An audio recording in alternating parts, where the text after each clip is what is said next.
Hey, it's another discussion video, this one to myself, most definitely to myself, because I do not want to step into this.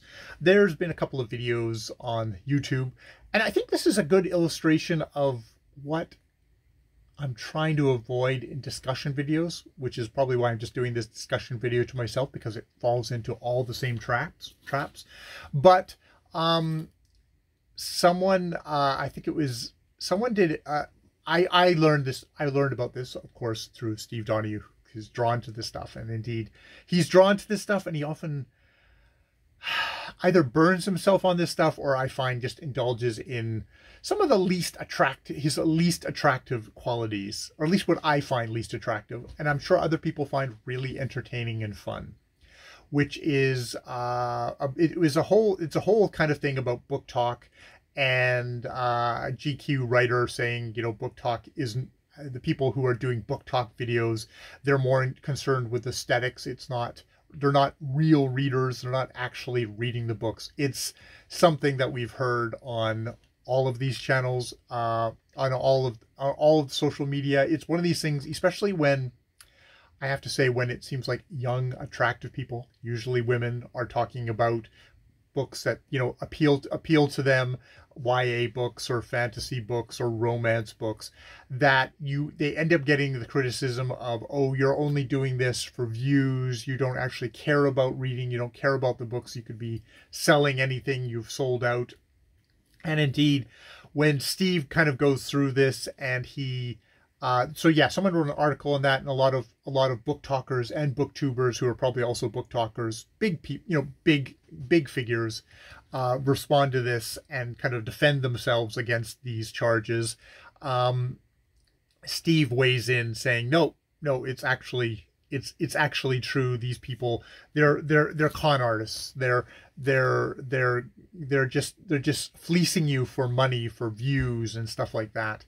And I think this is where, you know, I'm going to set aside thing. There was another booktuber who, Criminali, who did a very kind of pithy little short, which was like, you know what? We probably should just accept that people can enjoy books in all sorts of different ways.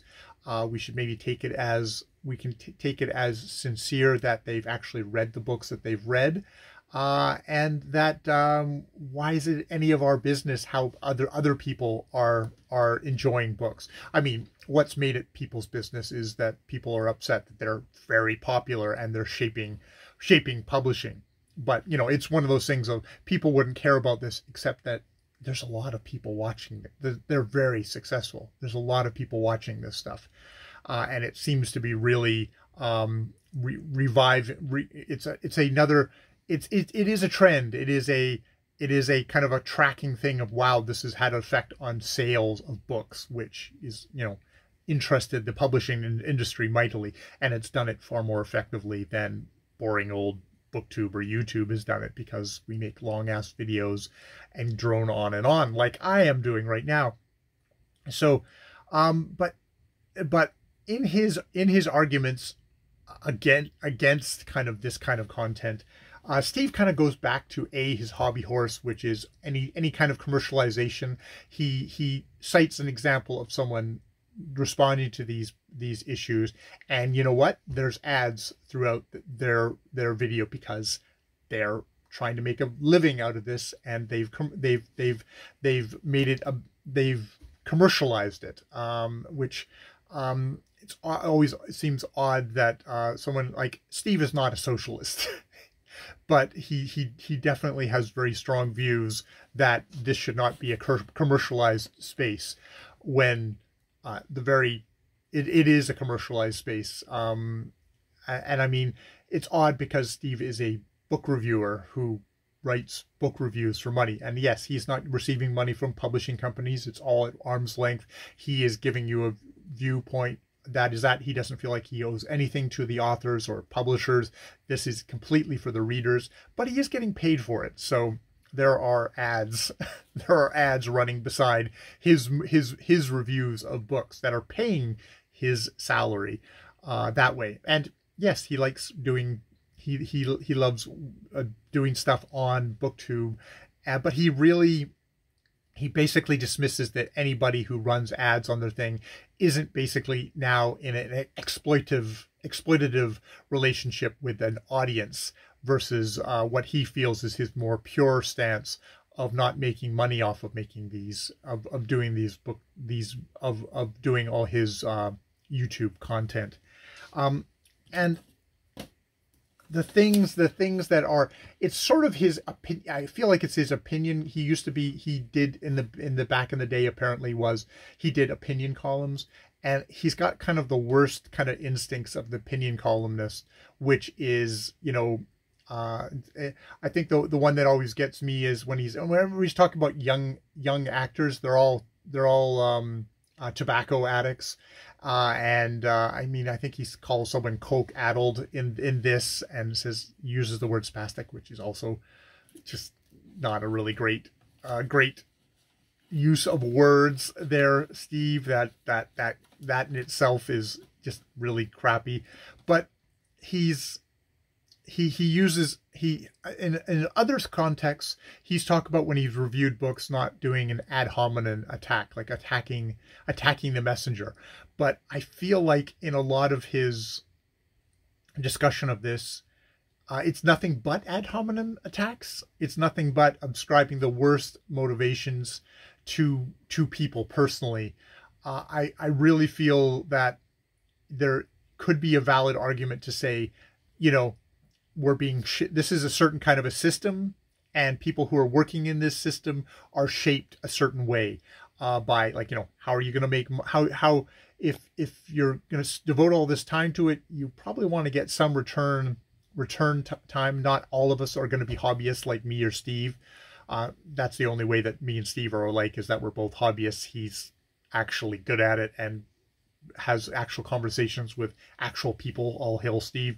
But if you're going to actually kind of really focus on this, you want to get a return on it. Well, that means having ads on your channel. That means what works. What is stuff that people are interested in. If I'm not doing this solely to just please myself, I have to look and see what works. And all these things do shape and affect what gets produced. And I think you can do that, be a very sincere person, and still get very much shaped by that system. I think there's a lot of ways that Steve, whether he likes it or not, the response video is kind of a tried and true form, a method, something that that his content has been poured into to give it form, to give it shape. There's a lot of ways that we could talk about this that wouldn't come down to lobbing personal insults at people.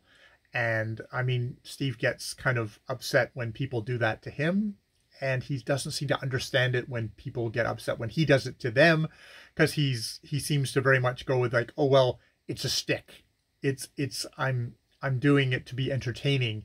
But when other people do it to be entertaining and for it to be watchable, they're in the wrong and they're being insincere. And I mean, he's also, there's a certain kind of person who can become an opinion columnist, and there's kind of like, you're built that way. There's something in your system that just works that way. Not in my system, but it seems to come natural to him, is what I'm saying. He's very good at being just dramatic naturally, and he doesn't seem to ascribe that same kind of natural, I'm going to be dramatic, I'm going to be watchable, to other people, and it's like, I am obviously not dramatic and not very watchable. But yeah, I just wanted to weigh in with a few thoughts on it, of how much his style bothers me in those ways. There's a lot of other content of his that I really do enjoy. A lot of content. There's a lot of other videos that I really enjoy. I really enjoy listening. Really enjoying A Distant Mirror, though in that case he has a certain message that he has been kind of hammering home in each video about Distant Mirror, which sort of rubs me the wrong way. He's very much, he says, like, you shouldn't feel, that might be a different video. Well, I'll just talk about it now because I'm only talking to this myself. he seems to be coming from the point of view that I have a book club and you're all going to read a book that I want you to read. And oh, don't worry, it's going to be a very approachable book. Don't worry, history is fun to read. And it's like, well, that's kind of fine as just sort of something to note. But it's like every single video, he goes back to this, what feels like a talking point. At this point, it's like we've had 3 or 4 videos, and in each video he keeps on saying, oh, you know, and I feel kind of somewhat condescended to in that tone. It's like, yeah, thank you for pointing out this really interesting book on the 14th century, making me think a lot about the concepts of chivalry. Gives me a lot more of a kind of a solid history grounding in an era which I'm reading a lot of fiction in or sort of set around times of. It's like Don Quixote and Orlando Furioso and things like that. It's like, oh, okay, this is really good grounding, but we're not. He keeps on going back to that talking point, which I could do less with and more kind of just digging into the topic. He is also being a little bit under the weather, especially in that last video. He's a bit under the weather, so he may have just kind of gone into default mode. So I maybe should take it easy on the guy. He is doing this for free after all. It's not something I am paying for. So yeah, but yeah.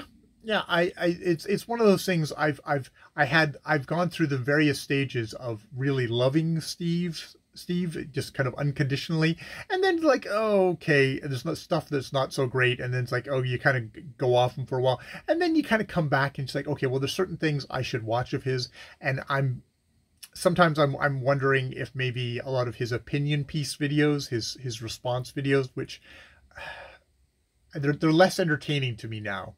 They're less entertaining to me now, and perhaps maybe not the ones to listen to. He has a couple of drums that he loves banging, and initially they might be interesting and thought-provoking, but after a while, it's just the same drum over and over again. Which, I mean, I'm sure he would argue it's just a case of that's because it hasn't changed. It's still terrible. And yeah, I guess so, but I mean, yeah, if you're making that many videos, I guess you got to put out something. There's the pressure to produce, isn't there, Steve? All right, I will leave it there. That's my ramble for today.